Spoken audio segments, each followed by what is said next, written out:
Bonsoir à tous. J'aimerais remercier toutes les personnes qui ont pris leur temps pour venir ici en ce lieu. Et j'aimerais remercier aussi tous ceux qui nous suivent aussi en live, car prendre le temps pour chercher Dieu est vraiment très important dans la vie. La Bible dit que tout ce qui respire loue l'Éternel. Je veux dire que nous avons nos occupations, mais nous devons apprendre à chercher Dieu dans tout ce que nous faisons. Donner à Dieu la première place, c'est savoir se sacrifier pour lui, savoir que malgré tout ce qu'on peut faire, c'est lui qui a la clé de toutes choses, c'est lui qui a la clé de nos vies. N'attendons juste pas des moments où on sera malade, des moments où on aura des problèmes pour commencer à venir vers Dieu. Mais apprenons à prendre le temps pour venir le chercher. Apprenons à prendre notre temps pour venir chercher Dieu. Voilà pourquoi j'aimerais remercier ceux qui prennent leur temps pour nous suivre. Et nous allons bénir Dieu ensemble. Nous allons dire merci au Seigneur pour ce qu'il fait dans nos vies. Nous allons dire merci pour ce qu'il apporte dans nos vies. Nous allons dire merci parce que c'est par lui que toutes choses sont faites. Et c'est par lui, c'est pour lui et par lui que nous sommes debout en cet instant. Et lève ta main aujourd'hui et commence à remercier Dieu. Remercie-le pour ce qu'il a fait.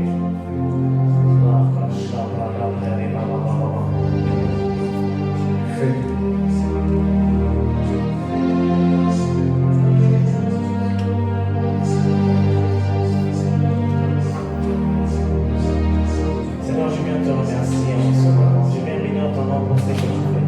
Seigneur, merci parce que c'est par toi et pour toi que nous sommes ici. Merci, Père de Tout-Puissant, pour ta grâce. Merci pour ce que tu fais dans nos vies. Merci, Seigneur Jésus, parce que Seigneur, ce n'est pas donné à tout son être de bon cet instant. Seigneur, nos efforts, nos capacités ne nous ont pas emmenés dans ces lieux de temps. Seigneur, tu nous as bien sûr donné la force, tu nous as réveillés ce matin. Mais ce n'est pas parce que nous avons prié, parce que nous avons cherché que nous sommes debout maintenant, mais c'est juste par ta grâce. Voilà pourquoi en cet instant, Éternel de Tout-Puissant, moi je viens te dire encore, je te dire merci, Seigneur Jésus.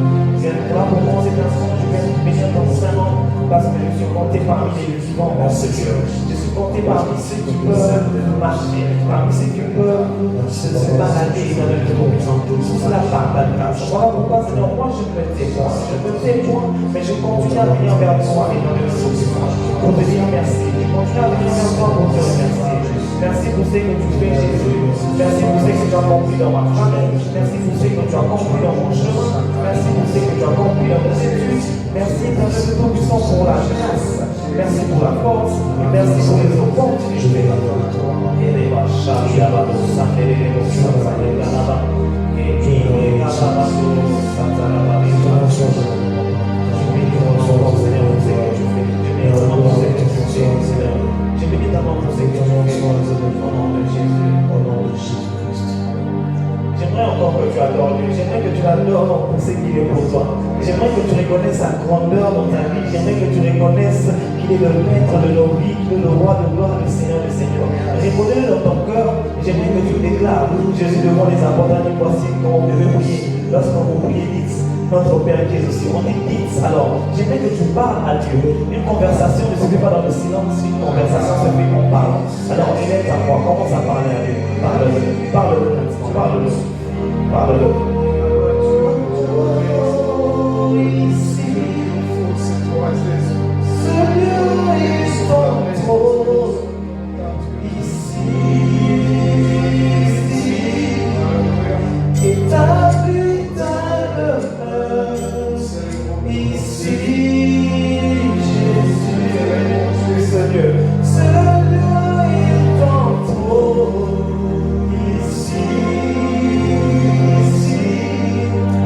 Établis ta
Seigneur, que tu bâtisses la demeure en ce Dieu. Parce que ce Dieu est ton trône et dans le Seigneur.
Amen, amen.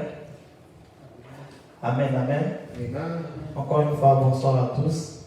Et merci pour la présence de chacune de personnes encore. Merci d'avoir pris notre temps pour Dieu. Parce que tout ce qu'on fait, on ne le fait pas pour nous-mêmes, on le fait pour Dieu. Vous savez, dans la vie, il faut savoir être reconnaissant, car la reconnaissance, c'est quelque chose de très important. On ne peut pas prétendre aimer quelqu'un sans pourtant passer le temps avec la personne. On ne peut pas prétendre aimer Dieu sans pourtant le chercher. Ça n'a pas de sens. Celui qui aime la personne aime aussi passer le temps avec cette personne. Voilà pourquoi, étant chrétiens, devons chercher à passer plus de temps avec Dieu. Vous savez, on se rapproche de quelqu'un en passant du temps avec lui. On se rapproche de quelqu'un en étant en intimité avec cette personne. Et lorsqu'on ne fait pas ces choses, ça veut dire qu'on est en train de se détacher, au contraire. On ne s'attache plus dans cela, on se détache de la personne. Alors, pour se rattacher à Dieu, apprenons à passer du temps dans la prière, apprenons à passer du temps dans la méditation, afin que Dieu soit glorifié dans tout ce qu'on fait. Amen. Et aujourd'hui, nous allons parler de l'assurance du salut. L'assurance du salut. La fois passée, nous avons parlé du salut. Maintenant, nous allons parler de l'assurance du salut. Vous savez, le but de l'assurance du salut est le chrétien doit comprendre ce qui arrive dans sa vie pour qu'il soit assuré du salut. Le chrétien doit comprendre que lorsqu'il reçoit Jésus, il doit être sûr du fait qu'il a vraiment Christ dans sa vie. Vous savez, on ne devons pas faire les choses comme tout le monde. Nous ne devons pas juste nous attacher à certaines paroles de certaines personnes. On doit s'attacher à la parole de Dieu. Parce que c'est dans la parole de Dieu que nous avons l'assurance. Bien sûr que certaines personnes autour de nous peuvent essayer de renforcer notre foi, peuvent essayer de nous orienter, mais pour être sûr que nous avons le salut en nous, nous devons recourir à la parole de Dieu. Amen. Amen, amen. Et comme je disais, pour le but, c'est de comprendre ce qui arrive dans sa vie lorsque nous avons le salut. Et c'est très important, nous devons comprendre ce qui arrive après ça. Là, bien sûr, j'ai reçu Jésus dans ma vie et puis quoi. Parce que certaines personnes, après même avoir reçu Jésus, ils se posent encore certaines questions. Nous devons savoir aussi que lorsque nous avons l'assurance du salut, c'est à ce moment-là que les choses commencent à se déclencher. On se pose plus de questions. C'est comme la fois passée, on a eu des questions par rapport aux personnes qui ne sont pas sûres. Ils se posent la question, est-ce que vraiment j'ai le salut? Est-ce que je dois encore accepter Christ dans ma vie? Voilà pourquoi j'aimerais dire que lorsque tu as l'assurance du salut, tu ne te poses pas ces questions. Voilà pourquoi nous devons essayer d'être plongés dans la parole de Dieu pour connaître encore plus. Et pour cela, nous allons lire dans Hébreux chapitre 10 au verset 38.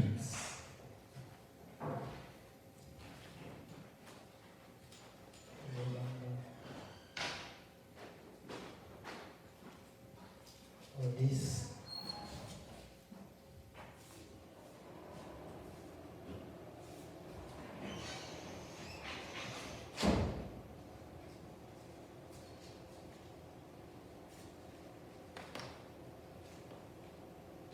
Hébreux chapitre 10, au verset 38.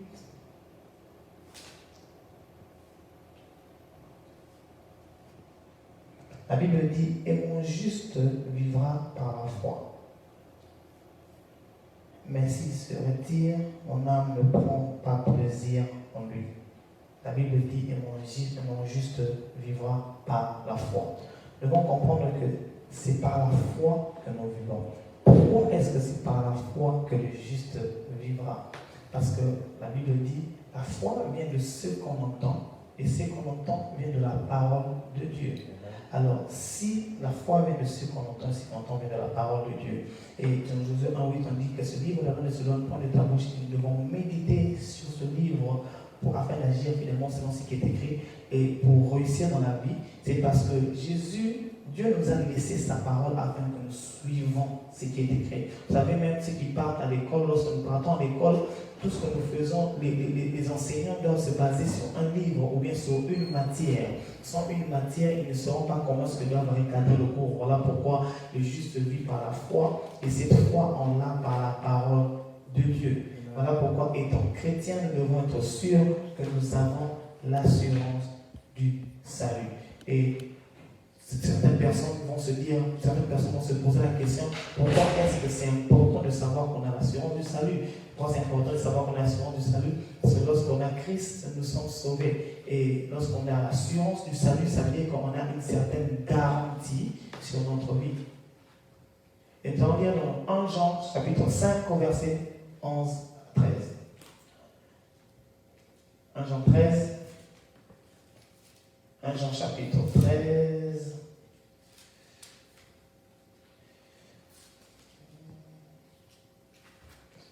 chapitre 5, pardon, 11 à 13. La Bible dit ceci, en Jean 5, 11 à 13. Et voici, je lis au nom du Seigneur, et voici ce témoignage, c'est que Dieu a donné à la vie, ce que Dieu nous a donné la vie éternelle, et que cette vie est dans son Fils. Celui qui a le Fils a la vie, et celui qui n'a pas le Fils de Dieu n'a pas la vie. Amen. Vous savez, l'assurance se trouve dans la promesse de Dieu pour nos vies. La promesse de Dieu se trouve où? Se trouve dans la Bible. En d'autres termes, qu'est-ce que j'aimerais dire par là? Pour être sûr que nous avons, pour avoir l'assurance du salut, nous devons nous dire que lorsqu'on a Christ, on a la vie en nous. Vous savez, celui qui n'a pas Christ n'a pas la vie. Ici, on ne parle pas de Dieu. Et je n'ai pas allé dans l'endroit pour vous demander si Christ est Dieu, mais j'aimerais dire quelque chose qui veut dire qu'il y a une différence lorsqu'on accepte Christ dans nos vies et lorsqu'on croit seulement en Dieu. Voilà pourquoi, étant chrétien, nous devons nous focaliser sur la personne de Christ. Parce que la Bible dit, pour arriver vers lui, on doit passer par Christ. Il a envoyé son Fils pour que par lui, nous soyons sauvés. Donc, quiconque ne croit pas en Christ n'a pas la vie. Il n'a pas quelle vie? Il n'a pas la vie éternelle. Voilà pourquoi nous devons nous baser sur la personne de Christ, car Christ est celui qui joue le rôle le plus important. C'est en fait Christ qui fait la différence entre toutes choses. Parce que beaucoup de personnes disent juste qu'ils croient en Dieu, mais ils ne croient pas en Christ. Or, nous devons croire en Christ, car c'est par Christ que nous arrivons à Dieu. Alors, étant chrétien, essayons de nous focaliser sur la personne de Christ. La Bible dit, celui qui a Christ a la vie, et celui qui n'a pas Christ n'a pas la vie. Voilà pourquoi tu voulais te poser la question, tu as Christ. Tout le monde dira qu'ils ont Christ. Mais la vraie question, comme je l'ai posée la fois passée, c'est combien de personnes ont accepté Christ dans leur vie comme Seigneur et Sauveur. Voilà pourquoi nous devons toujours nous poser cette question. Or, la Bible dit ceci dans Jean chapitre 1, verset 12. Dans Jean chapitre 1, verset 12, mais à tous ceux qui l'ont reçu, croient en son nom, il a donné le pouvoir de devenir enfants de Dieu. Ça veut dire que lorsque nous recevons Christ, nous devenons enfants de Dieu et nous avons la vie éternelle. Alors, beaucoup de personnes encore se disent que nous avons la vie éternelle, nous croyons en Dieu, mais peu de ces personnes ont vraiment accepté Christ dans leur vie comme Seigneur et Sauveur. Or, c'est ça la clé. Il ne suffit juste pas de croire en Dieu. Non, il ne suffit juste pas de croire en Dieu, il ne suffit pas de dire que je crois en Dieu et je suis sauvé. Non, il faut d'abord accepter Christ comme ton Seigneur et Sauveur. On ne dit pas d'accepter Dieu comme ton Seigneur et Sauveur, mais on dit d'accepter Christ parce que c'est Christ qui est mort et ressuscité pour nos péchés. Voilà pourquoi nous devons faire cette grande différence. Ne pas nous dire seulement que nous croyons en Dieu, mais accepter Christ comme notre Seigneur et notre Sauveur. Amen. Et à ce moment-là, nous serons sûrs que nous avons le salut. Et l'assurance du salut, c'est être sûr que Christ vit au-dedans de nous. Or, lorsque Christ vit au-dedans de nous, ça veut dire que c'est lui qui a la clé, c'est lui qui a le pouvoir dans tout ce que nous faisons dans notre vie. Or, c'est nous qui vivons, mais c'est Christ qui vit au-dedans de nous. Et lorsque Christ vit au-dedans de nous, nous sommes sûrs, nous sommes rassurés que nous avons la vie éternelle. Voilà pourquoi focalisons-nous sur le fait que nous avons pas seulement accepté Christ, mais aussi que nous sommes sauvés par le fait de l'accepter comme notre Seigneur et notre Sauveur. Je vais développer ces choses en 5 points. Premièrement, je vais parler de Christ est venu dans notre vie. Et lorsque tu acceptes Christ, ça veut dire qu'il entre dans ta vie. Et c'est là que tu as l'assurance du salut. Le salut, on a parlé du salut, c'est le fait de dire d'accepter Jésus comme Seigneur et Sauveur. Et pour avoir l'assurance du salut, il faut maintenant accepter que Christ. Tu te dis maintenant que Christ est venu dans ma vie, il réside dans ma vie, et maintenant, il vit au-dedans de moi. Apocalypse chapitre 3 au verset 20 nous dit, voici, je me tiens à la porte et je frappe. Celui qui entend ouvre la porte, je s'ouvrirai avec lui et lui avec moi. Ce qui veut dire que Christ était à la porte, il a frappé. Et toi, tu as entendu sa voix. Et lorsque tu as entendu sa voix, tu te dis maintenant que je dois l'accepter, je dois le laisser entrer. Et lorsqu'il entre dans ta vie, c'est à ce moment-là qu'il prend le contrôle de ta vie. Alors, tu dois être sûr que tu as le salut. Donc, tu ne dois plus te poser la question, est-ce que je dois encore accepter Christ? Tu ne peux plus te poser ces questions parce que Christ t'a tu as ouvert la porte à Christ et il réside dans ta vie. Et au moment où il réside dans ta vie, ça veut dire que tu as la vie éternelle et tu n'as plus besoin à ouvrir encore la porte. Vous savez, lorsque quelqu'un a la porte et que tu l'ouvres la porte pour une première fois, une fois qu'il est entré, tu n'ouvres pas la porte pour une deuxième fois. Par là, j'aimerais dire que lorsque tu acceptes Christ, il est déjà entré. Tu n'acceptes pas pour la deuxième fois parce qu'il est déjà en toi. Alors, pour comprendre ces choses, nous devons savoir toujours chercher Dieu. Pour être sûr que nous avons l'assurance du salut, nous devons connaître les Écritures parce que ce sont les Écritures qui nous révèlent toutes choses. Et lorsqu'on accepte Christ, on dit que nos péchés sont pardonnés. Et parce que beaucoup de personnes se posent certaines questions. Est-ce que c'est vraiment tous nos péchés qui sont pardonnés? Oui, tous nos péchés sont pardonnés au moment où nous acceptons Christ comme Seigneur et Sauveur. On ne peut pas être condamné par rapport à une certaine chose qu'on a eu à faire dans le passé, parce que toute chose est passée. Alors, tous nos péchés sont pardonnés. Et par là, j'aimerais que nous lisons Colossiens chapitre 1, de 12 au 14e verset. Si quelqu'un peut nous lire ça, Colossiens chapitre 1, 12 au 14.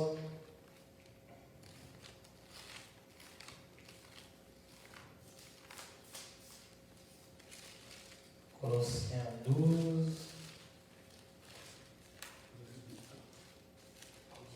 Colossiens 1, pardon. 12 à 14.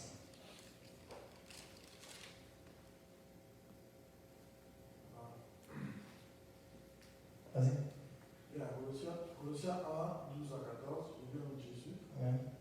Rendez grâce au Père qui vous a rendu capable d'avoir part à l'héritage des saints dans la lumière, qui nous a délivrés de la puissance des ténèbres et nous a transportés dans le royaume du Fils de son amour, en qui nous avons la rédemption, la rémission de péché.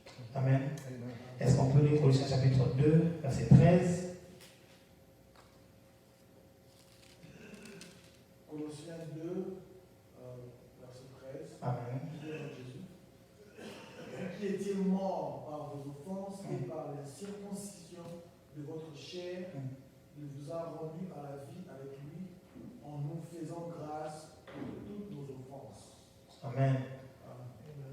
Vous qui étiez morts, maintenant, Christ vous a rendu à la vie avec lui. Qu'est-ce que j'aimerais dire par là? Au moment où nous ne connaissons pas Christ, on n'a pas Christ en nous, nous sommes considérés comme des hommes morts. Nous sommes considérés comme des personnes qui n'ont pas la vie éternelle. Vous savez, lorsque tu acceptes Christ, c'est à ce moment-là, lorsqu'il entre dans ta vie, c'est à ce moment-là qu'il t'emmène maintenant à la vie. Voilà pourquoi les gens qui sont baptisés disent que tu meurs avec Christ et tu ressuscites avec Christ. Qui veut dire qu'à ce moment-là, maintenant, tu as la vie éternelle. Or, tous ceux qui ne connaissent pas Christ n'ont pas la vie éternelle. Et voilà pourquoi j'ai insisté la fois passée sur le fait, sur les personnes qui n'ont pas accepté Christ comme Seigneur et Sauveur, mais c'est les personnes qui se sont juste dit, parce que le collectif a accepté Christ. Moi aussi, je veux le faire, je t'ai demandé de le refaire, parce que c'est très important de le refaire, parce que lorsque tu n'as pas accepté Christ dans ta vie, ça veut dire que tu es considéré comme un homme mort, et tu n'es pas considéré, tu n'as pas la vie éternelle en toi. Alors si tu n'as pas fait, tu dois le refaire à nouveau, l'accepter dans ta vie comme Seigneur et Sauveur, afin d'être sûr que tu ne peux plus considérer comme un homme mort, mais tu es maintenant considéré comme ayant la vie. Et c'est très important parce qu'il ne suffit pas de chanter, de prêcher, parce que pour que tu arrives à un certain stade, tu dois d'abord l'accepter dans ta vie comme Seigneur et Sauveur. Et vous savez, tu ne peux pas être considéré comme travaillant dans une compagnie, comme employé d'une compagnie si tu n'as pas encore été accepté. Alors, pour que tu sois considéré comme l'employé d'une compagnie, tu dois être accepté dans cette compagnie. Et comment est-ce que tu acceptes? Il y a normalement une conversation entre deux personnes. Et cette conversation-là, c'est la même chose avec Christ. Tu fais une conversation avec Christ, tu l'acceptes dans ta vie comme Seigneur et Sauveur. Et à ce moment-là, tu es considéré comme ayant la vie. Et si tu n'as pas encore fait, ça veut dire que tu n'as pas la vie. Et le troisième point dont je vais parler, c'est lorsqu'on accepte Christ, on devient enfant de Dieu. Et pour ça, j'aimerais qu'on lise dans Jean chapitre 1, de 11 à 13. Jean chapitre 1.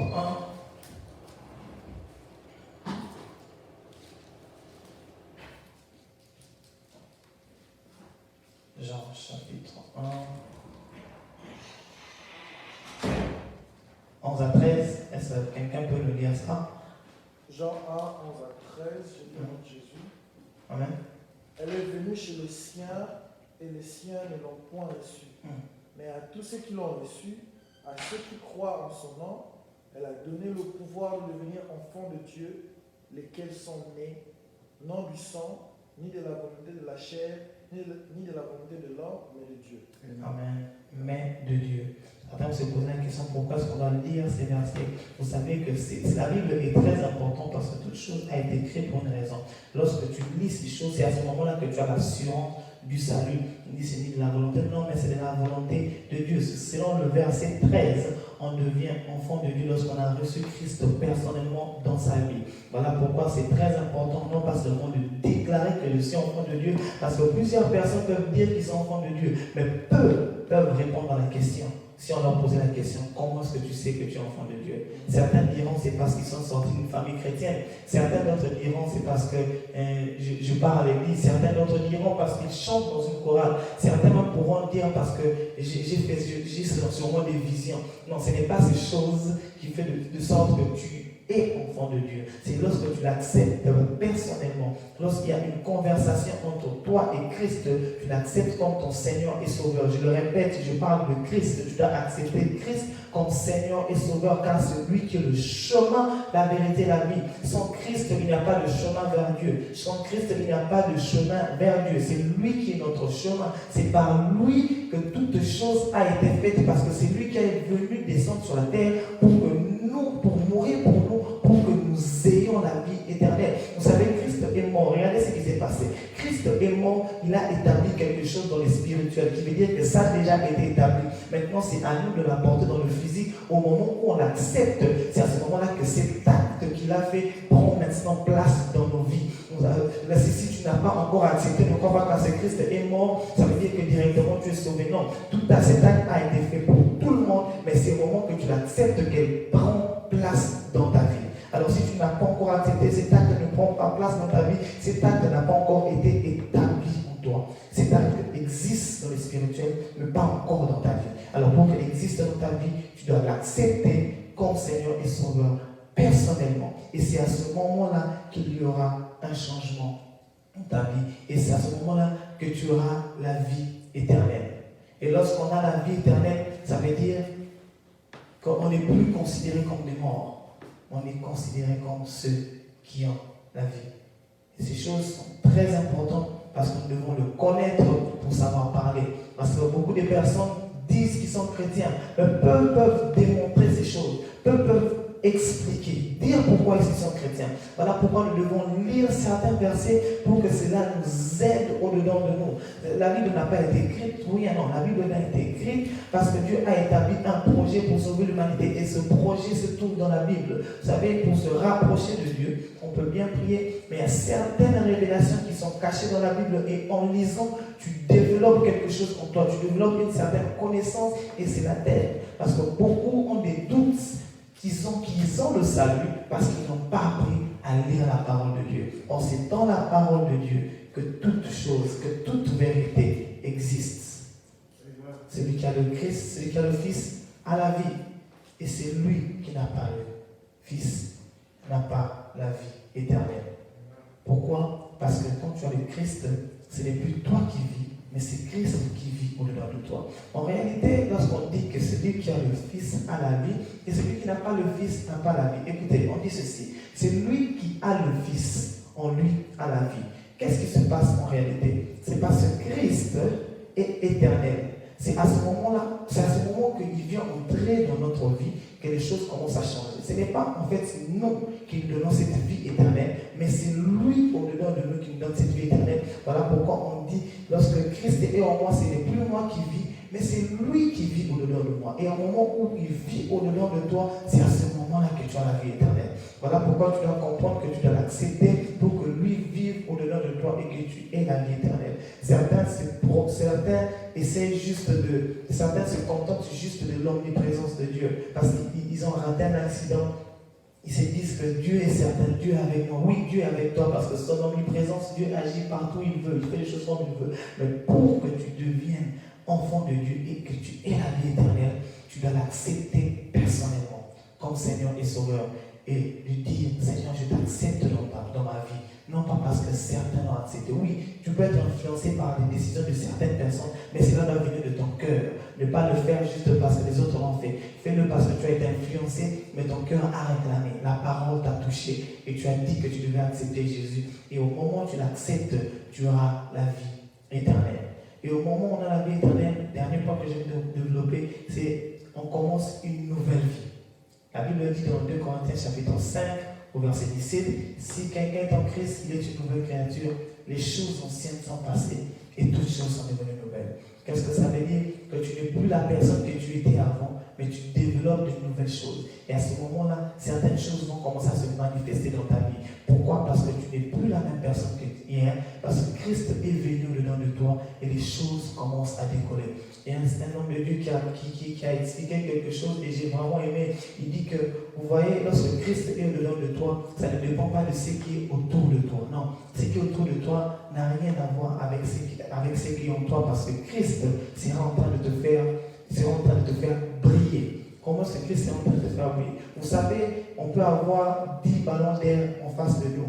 Le ballon d'air ne décolle pas en fonction de la couleur, mais le ballon d'air décolle en fonction de la capacité de l'air qui est au-dedans. Qui veut dire, quelle que soit la couleur qu'on peut donner au ballon d'air, mais parce qu'il y a de l'air dans ce ballon, le ballon sera en train de monter. Alors, quel que soit ce que tu es, quel que soit ce que tu étais dans le passé, mais au moment où Christ entre dans ta vie, tu seras en train de décoller. Les choses seront différentes, non pas à cause de ton extérieur, mais à cause de ton intérieur. Personne ne pourra t'arrêter, personne ne pourra dire quoi que ce soit sur ta vie, parce que c'est lui qui en toi est plus grand que toute chose. Et sa parole aura de l'impact dans ta vie. Voilà pourquoi on ne doit pas seulement se contenter de ce qu'on voit, on doit se contenter de la parole qui a été dite sur nos vies. Au moment où je reçois Christ, je suis une nouvelle créature. Pourquoi? J'ai ouvert la porte, comme Apocalypse chapitre 3, verset 20 le dit, et il est entré dans ma vie, et à ce moment-là, je suis maintenant une nouvelle créature, une personne nouvelle qui va faire des choses nouvelles. Et c'est très important. Et j'avais encore ajouté un dernier point, mais je m'en parle de temps, je crois qu'on pourra parler ça la prochaine fois. Mais étant chrétien, j'aimerais encore le dire, nous devons avoir la capacité de lire les Écritures. Si nous ne lisons pas les Écritures, nous serons perdus. C'est très important de prier, oui, c'est très important de venir à l'église, mais combien tu passes de temps dans la prière? Combien tu passes de temps dans la méditation? On dit que ce livre de la loi ne se doit point de ta bouche. Alors, ça veut dire qu'on doit méditer sur le livre de la loi. Tout est écrit dans ce livre. Tout est écrit dans la Bible. Il n'y a pas un livre qui a plus de trésors que ce livre. Ce livre contient tout. Et au moment où tu le médites, au moment où tu prends du temps pour lire ce que Dieu nous a laissé, je t'assure que tu auras du succès dans ta vie. C'est alors que tu vas réussir. Parce que lorsqu'on ne lit pas, nous sommes bloqués. Parce que beaucoup de personnes peuvent dire, bien sûr, je connais Dieu. Mais si on arrive à te poser la question, est-ce que tu connais les 4 lois spirituelles? Tu vas te poser la question, c'est quoi les 4 lois spirituelles? Pourquoi tu ne prends pas le temps de lire et de suivre les enseignements? Étant chrétien, nous devons avoir la capacité de connaître Dieu. Et avant de finir, j'aimerais juste poser une question et répondre en toi-même. Connais-tu les 4 lois spirituelles? Qu'est-ce que les 4 lois spirituelles ont apporté dans ta vie? Si tu ne connais pas, j'aimerais te demander d'aller faire des recherches, de comprendre ces choses afin que tu grandisses spirituellement et que tu aies un grade, un niveau spirituel et que tu ne sois pas trompé par les paroles des personnes, mais que tu aies la connaissance du Saint-Esprit par la parole. Le Saint-Esprit peut te révéler certaines choses, mais tu peux être troublé parce que tu n'as pas la parole. Alors lorsque tu as la parole et que le Saint-Esprit te révèle, tu as la facilité de connecter ce que le Saint-Esprit t'a mis au cœur et ce que la parole a dit. Que Dieu nous bénisse. Amen. Amen.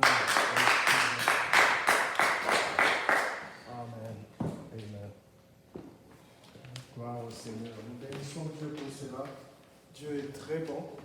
Merci beaucoup. Est-ce que, avant d'aller aux questions, et nous avons notre pasteur aussi qui est avec nous dans ces cultes, nous allons, avant toute chose, bénir Dieu. J'aimerais que quelqu'un prie en rapport avec ce qu'il a compris aujourd'hui. En rapport avec ce qu'il a compris. Moi, j'ai aimé Hébreu, ce qu'a dit l'orateur, Hébreu 5.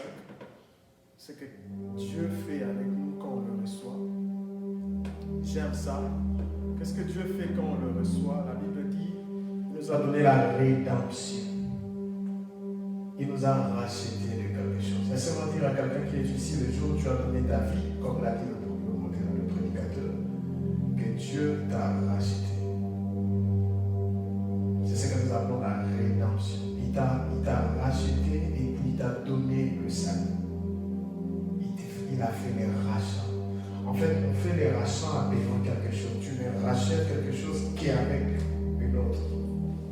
Il a donné sa vie pour avoir ta vie. J'aimerais que quelqu'un prenne conscience de cela ce soir. Et si tu es convaincu que tu es enfant de Dieu, j'aimerais que tu bénisses Dieu pour ça. Et si tu ne l'es pas, je crois qu'on va nous aider avec le jeu des questions et réponses. Et nous allons mieux comprendre ça. Est-ce qu'on peut prier avec vous? Si tu es enfant de Dieu, tu es sûr que tu es enfant de Dieu, bénis Dieu. Et si tu ne l'es pas sûr, aujourd'hui on nous a dit d'avoir l'assurance du salut. Il y a des gens qui se posent encore les questions sur leur lendemain. Est-ce que j'irai au ciel? Est-ce que vraiment moi je verrai Dieu? Est-ce que si je meurs aujourd'hui, je le verrai? Si tu n'es pas sûr de cela pour l'instant de ta vie, ce soit avoir l'assurance du salut. Tu peux le demander à Dieu, il va te le donner. Yes. Seigneur, aide-nous à être sûrs de ce que tu nous as donné. Seigneur, je ne vais pas douter même pas un seul instant, Seigneur, de l'œuvre de la croix. Je ne vais pas douter même pas un seul instant de le sens du rachat que tu as fait en donnant ta vie pour prendre ma vie. Je ne vais pas douter de cela. Seigneur, je te bénis pour ce que tu fais avec moi au travers de Jésus. Alléluia. Rapidement, deuxièmement, nous allons prier pour notre frère Grady. Nous allons bénir Dieu pour cet instrument. Nous allons dire à Dieu de lui donner encore la sagesse, la connaissance, qu'il grandisse encore. Nous allons dire à Dieu de continuer à l'instruire et qu'il accepte aussi l'instruction. Prions Dieu, que Dieu le fasse demain un de ces pionniers de l'évangile qui vont amener à porter l'évangile, non seulement dans ces 4 murs, mais dans tous les 4 coins du monde. Prions Dieu pour sa vie. Alléluia. Seigneur, nous prions pour ton fils. Nous prions pour ton fils, Seigneur Grady. Notre prière est que, Seigneur, tu continues à travailler avec lui, que tu l'équipes, Seigneur, de les armées, que tu lui donnes encore plus d'instructions, encore plus de connaissances, afin qu'il soit, oh Dieu, toujours disponible, prêt à apporter ton évangile, ça et là. Merci de le faire. Au nom de Jésus. Au nom de Jésus. Yes. Que Dieu soit béni. Amen. Rapidement, il nous reste un peu de temps pour finir ce programme. Nous allons passer aux questions et réponses. Mais avant les questions et réponses, j'aimerais inviter notre pasteur, le pasteur Manus, qui est ici, juste à placer un mot par rapport à ces tests, à ces grands thèmes qui nous a été donnés sur l'assurance du salut. On va aussi, juste après lui, on va permettre des questions, peut-être 2-3 questions vu le temps qui nous est imparti. Et puis nous allons clôturer ce programme. Est-ce que le pasteur Marius peut venir? Il y a un micro qui est disponible là. Yes.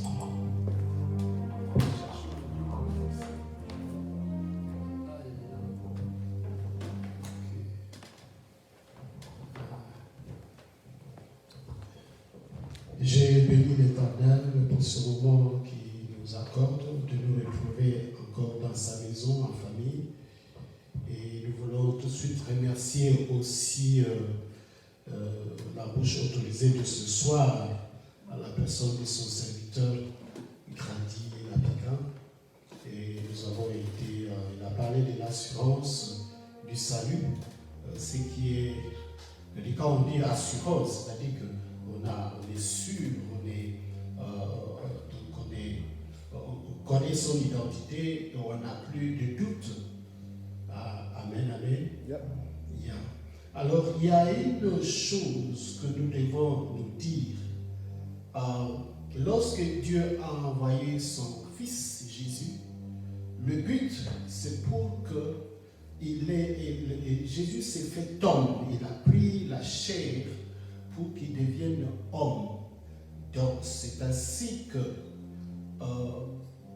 tout ce qu'il a fait à la croix, il a versé son sang, le pénalty, pour que toute personne qui l'accepte puisse devenir enfant de Dieu. Alors nous devons aussi, il y a un élément important, nous devons faire la part des choses entre Jésus Puis au départ, quand vous lisez la Bible, au départ, on dit Jésus, Jésus. Mais c'est seulement après la résurrection, et vous voyez que la Bible dit Jésus-Christ. Je crois que c'est cet élément qu'on doit... Alors, l'acceptation de Dieu, l'acceptation pour accepter Dieu par son Fils Jésus-Christ, Jésus, c'est-à-dire homme-Dieu. Yes.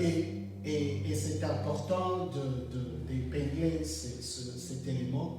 Il faut accepter Jésus comme Seigneur et Sauveur, comme nous dit Romains 10, verset 9 et 6 par 10. Et alors, pour ce qui a trait au Christ, Christ, c'est pratiquement la vie de Dieu dans la vie du chrétien, si nous pouvons parler ainsi. Donc, c'est la vie de Dieu dans la vie du chrétien. C'est Christ. Ainsi, pour ne pas aller vraiment dans beaucoup de détails compte tenu du temps, Christ, c'est l'esprit même de Dieu. Et si nous allons dans Galates 2, comme l'orateur a dit, ce n'est plus moi, Galates 2, 20, nous dit, ce n'est plus moi qui vis, mais la Bible dit que c'est Christ. C'est Christ qui vit en moi. Et quand vous allez dans Romains 8, 11, si nous pouvons lire rapidement, je ne veux pas abuser du temps parce qu'il reste peut-être 4 minutes, prenons juste... Romains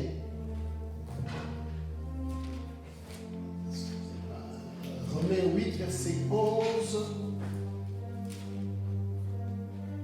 Je lis au nom du Christ. Et si l'esprit de celui qui a ressuscité Jésus, je crois que ce verset est en train de nous orienter, bel et bien. Et si l'esprit de celui qui a ressuscité Jésus d'entre les morts habite en vous, c'est lui qui a ressuscité Christ d'entre les morts rendra aussi la vie à vos corps mortels par son esprit qui habite. Amen, amen. Donc c'est vraiment important de souligner cette histoire pour que Christ est venu apporter l'assurance même. Christ est venu apporter l'assurance. Oui, vous avez accepté Jésus comme Seigneur et Sauveur, mais c'est Christ qui est venu demeurer.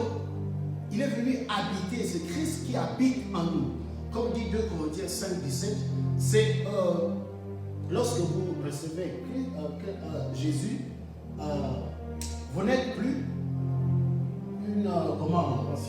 l'ancienne créature. Toutes choses sont devenues nouvelles. Yes. Il dit Christ. Donc, pourquoi alors on dit Christ? Parce que quand Christ qui vient habiter en nous, il vient pas habiter, il vient demeurer. C'est ça le vrai terme. Le vrai verbe, c'est demeurer. Demeurer, c'est la présence permanente de l'individu. Quand je viens habiter à toi, je viens habiter chez toi, je peux d'une manière ou d'une autre repartir. Mais quand je viens demeurer, j'y reste, j'y suis et je reste. Quitte à toi à ne pas me chasser. Et souvent nous chassons Christ en nous par nos péchés, par son âme, en le rendant Christ. Et en ce moment, il s'est décidé. Je suis obligé d'arrêter, mais en tout cas, coup de chapeau pour l'orateur et vraiment nous avons été bénis. Que Dieu soit béni, nous bénissons Dieu. Nous allons passer aux questions-réponses. Est-ce que quelqu'un parmi nous a une question? Rapidement, nous allons prendre des questions. Est-ce que vous avez une question? Moi, je vais poser aussi une question. À moins que vous voulez que je commence le premier. L'orateur, il est à la fois orateur, il est à la fois clavieriste. Donc, il a son micro avec lui, donc il pourra répondre. Quelqu'un une question ici? Yes. Fred, yes. Vous allez vous présenter et puis vous poser votre question. Yeah. Amen. Amen. Je réponds frère Nico. Question à Esaboui. Nous avons été plus difficile. entre Christ et Dieu. Avec mon aza na Christ, aza na vie éternelle. Mais mon aza na Dieu pour l'obité. Il faut que c'est une différence entre Christ et Dieu. Parfait. Merci beaucoup. Je pense qu'il va falloir pour bien cadrer les gens ici. C'est un lieu saint dans ce cas-là. Rapidement, est-ce que vous avez compris la question? Oui, je crois que j'ai compris la question, la différence. En fait, vous n'êtes pas censé de nous répondre. Donc, donnez, comme c'est vous l'orateur, donnez ce que vous pouvez et pour vous compléter. La différence est celle-ci. Ce qui fait la différence entre nous, ceux qui sont chrétiens, et les autres religions, c'est Christ. Qui veut dire quoi? Qu'est-ce que je veux dire par là? Christ est venu, est mort et est ressuscité pour nous. Qui veut dire que lorsque nous acceptons Christ, ça veut dire que nous avons la vie éternelle. Yes. Mais il y a de ceux qui connaissent Dieu, jusque Dieu. Il y a de ceux qui connaissent Dieu, comme de ceux qui n'ont pas reçu Jésus-Christ dans leur vie comme Seigneur et Sauveur. Et ils connaissent juste Dieu. Eux, pour eux, ils sortent d'une famille chrétienne. Ils sortent d'une famille où tout le monde prie beaucoup. Ceux-là connaissent Dieu, mais ne connaissent pas Christ. Qui veut dire qu'ils n'ont pas la vie éternelle. Ils ont le Dieu de leur part, mais ils n'ont pas la vie personnelle. La vie éternelle en eux, pourquoi ils n'ont pas accepté Christ personnellement dans leur vie. Qui veut dire que ce qui fait la différence, c'est qu'ils prient le Dieu de leurs parents, mais pour qu'ils entrent dans l'alliance avec Christ, ils doivent accepter Christ que Dieu a envoyé pour qu'ils aient la vie éternelle. Amen. Amen. Merci. Est-ce que quelqu'un a compris ça? Je voudrais juste le compléter en disant, un jour, Jésus marchait dans la rue de Jéricho. Il marche, ça c'est pour répondre aux frères. Il marche et il y avait plusieurs personnes dans la rue, plusieurs personnes les connaissaient. Et tout d'un coup, on a dans la foule, il y a quelqu'un qui a crié, mais écoute comment il crie, il dit Jésus, fils de David, aie pitié de moi. Il pouvait s'arrêter en disant Jésus, mais il ajouta fils de David. Là, j'aimerais qu'on comprenne quand le frère Grady parle de Jésus, le Christ, et le pasteur a bien expliqué ça. C'est parce que David, Bartimée ajouta fils de David qui a interpellé Jésus. C'était le fait de cela. En fait, qu'est-ce que cela veut dire? Fils de David veut dire le Messie. Fils de David, c'est que Bartimée a reconnu en Jésus le Messie. Il a reconnu en Jésus le Christ. Voilà pourquoi Jésus s'arrêta. Parce que Jésus, c'était le nom qu'on lui a donné, le nom que sa mère lui a donné. Christ n'est pas le last name de Jésus. Christ, ce n'est pas le nom de Joseph qu'on a ajouté à Jésus. Non. Christ, c'est Jésus qui devait venir. C'est le Dieu, la Sauveur, qui devait venir. C'est le Messie qui devait venir. Voilà pourquoi quand Bartimée a dit fils de David, Jésus a dit, ah, il y a quelqu'un qui me connaît. Il me connaît de par mon origine. Et il s'est arrêté. Il a dit, l'aveugle, que veux-tu que je fasse pour toi? Et je pense que l'orateur a bien dit ça. Beaucoup de gens, j'ai aimé comment il dit. Il dit, beaucoup de gens connaissent Dieu, mais ils n'ont pas reçu Jésus. Tu t'es trompé, mon frère. Tu n'auras pas de salut. Si tu connais Dieu, tu fais bien de connaître Dieu, mais tu feras mieux et très bon de recevoir Jésus. Beaucoup connaissent Dieu, ils connaissent Jésus comme Dieu, mais ils ne les connaissent pas comme leur sauveur. Ils deviennent, quand tu les reconnais dans ton cœur comme sauveur, le pasteur a dit, quand tu confesses selon Romains, tu professes Christ là, Jésus, et alors tu as le salut où tu es sauvé. Voilà. Qui a une dernière question? Il reste 2-3 minutes. Il y a une autre question là-bas. Il y a une question parmi nous. Voilà, nous bénissons Dieu. Dieu est très, très bon. Moi, j'aimerais juste clôturer ces instants en disant ceci. Bien aimé, si nous lisons par rapport à l'assurance du salut, c'est tellement important, je vais dire de la manière dont on l'a abordé. Ça veut dire beaucoup de gens, ça c'est mon pasteur, c'est mon papa, mon pasteur qui nous racontait cette histoire. Il dit, il va quelque part, pasteur Marius, il pose la question à l'église, il dit, ok, à supposer que vous êtes là, c'est toi ici tombé sur vous. Il pose la question à la première personne, il dit, qu'est-ce que tu crois, où crois-tu être si c'est toi tombé sur nous tous ici et que tu mourrais? La première personne dit, je ne sais pas. En fait, je dis, ils étaient dans l'église. La première personne dit, je ne sais pas. Et la deuxième question dit, tel que je me connais, Parce que Dieu seul sait. Il a même dit ça à Ibrahim. Nous avons des cas d'ailleurs, nous sommes dans un l'eau, nous sommes dans un fait. La première personne disait clairement, je ne sais pas. Et la deuxième personne a dit, c'est même pas lui, c'est Nzambe Daïdi. Ce qu'on a l'eau là, tout ce qu'on a fait. Et c'est là c'est la réponse de ces deux personnes. Quand le disait mon pasteur, moi, ça m'a fait réfléchir. À l'église de Dieu, vous trouverez, pasteur, des gens qui viennent à l'église. Ils se disent chrétiens, mais ils ne savent pas qu'est-ce qui leur arriverait après la mort. Ils sont chrétiens, ils prennent part au culte, ils prennent part aux assemblées, ils prennent part à l'adoration, ils donnent peut-être leur offrande. Bien aimé, même si tu donnes ton offrande, cela ne te garantit pas le ciel. L'assurance du salut, on doit l'avoir comme une arme. Je finis en vous disant, si nous lisons Éphésiens chapitre 6, à partir du verset 15e, la Bible nous donne les armes qu'il faut revêtir. La Bible appelle ça revêtir les armes de Dieu ou l'armure de Dieu. Et dans toutes ces armures, vous verrez à partir du verset 17e, j'aime ça, il dit, et aussi revêtez enfin. En fait, l'apôtre Paul a commencé à énumérer plusieurs armes, et à la fin, il dit, et enfin revêtez le casque du salut. My God, il dit le casque du salut. Pourquoi? Écoutez, il dit revêtez sur vos reins la ceinture de la vérité, le chaussure des ailes de l'évangile. Mais pourquoi il a soumis l'assurance pour le salut par rapport à un casque? Pourquoi il ne l'assimile pas par rapport à une épée comme la parole, mais il dit un casque? C'est très important. Parce que quand l'ennemi nous attaque, dans le corps humain, vous savez, quand on va à la guerre, la tête est la partie centrale qu'il faut à tout prix protéger. Quand tu as une balle sur la tête, laisse-moi te dire, tu ne sortiras pas vivant. Et le diable, lui, il nous attaque là. Le diable, en nous attaquant, il sait où nous attaquer, il sait où nous atteindre. Et beaucoup des hommes de Dieu ou des enfants de Dieu meurent comme ça dans le sang qui est la famille chrétienne, qui est la vie chrétienne, parce que n'étant pas sûrs de leur salut. Et le diable, quand il vous attaque, c'est pour vous abattre. Mais quand on a l'assurance du salut, et l'apôtre Paul nous dit de le mettre sur la tête comme un casque, est-ce qu'on me dit, peu importe les tordures ou le flèche qu'enverrait l'ennemi, cela te rassurerait la vie. Voilà pourquoi tu dois l'avoir. Que Dieu bénisse ces temps. Nous sommes à la fin. Nous allons tout simplement nous incliner dans la prière. Nous vous rassurons que chaque mercredi, nous sommes ici autour de cette étude biblique. Aujourd'hui, nous avions parlé de l'assurance du salut. Nous allons continuer avec d'autres termes prochainement. Nous vous invitons à être là avec nous. Merci pour ceux qui nous suivent à travers le net.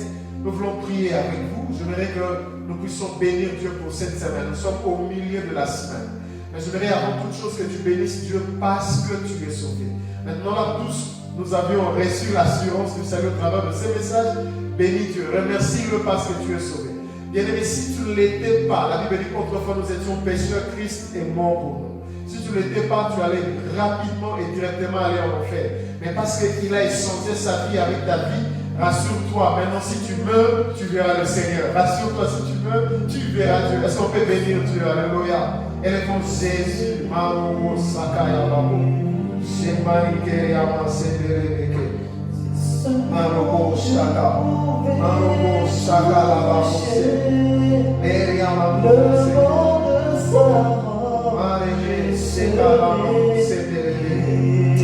Alléluia, Alléluia, Alléluia. Jésus, merci. Merci parce que je sais, même si je meurs aujourd'hui là, même si c'est toi, c'est fondé sur moi, Seigneur, je verrai ta gloire. Seigneur, je veux le dire comme a dit Marthe et Marie. Nous savons qu'au dernier jour, oh, notre frère ressuscitera et verra le Seigneur. Seigneur, moi je veux avoir cette assurance. Et même si je meurs aujourd'hui, au dernier jour je te verrai. Au dernier jour je te verrai face à face. Seigneur, merci de donner cette même assurance à mon frère, à ma soeur qui est ici. Merci comme l'a dit ton serviteur, le pasteur Marius, que nous devons baser notre foi sur toi, Jésus. Christ est qui est, c'est Jésus l'a revêtu en chair et en os, étant venu sur la terre pour nous sauver. Seigneur, aide-nous à avoir notre foi basée sur toi. Pas sur les individus, pas sur les circonstances, pas sur cette église, mais gardez notre regard sur toi, Jésus. Nous voulons revêtir, Seigneur, de cette assurance comme une armure. Nous Nous voulons revêtir de cette assurance comme une armure. Même quand le diable frappera, Seigneur, que nous puissions résister à ces frappes. Au nom de Jésus. Oh, yeah.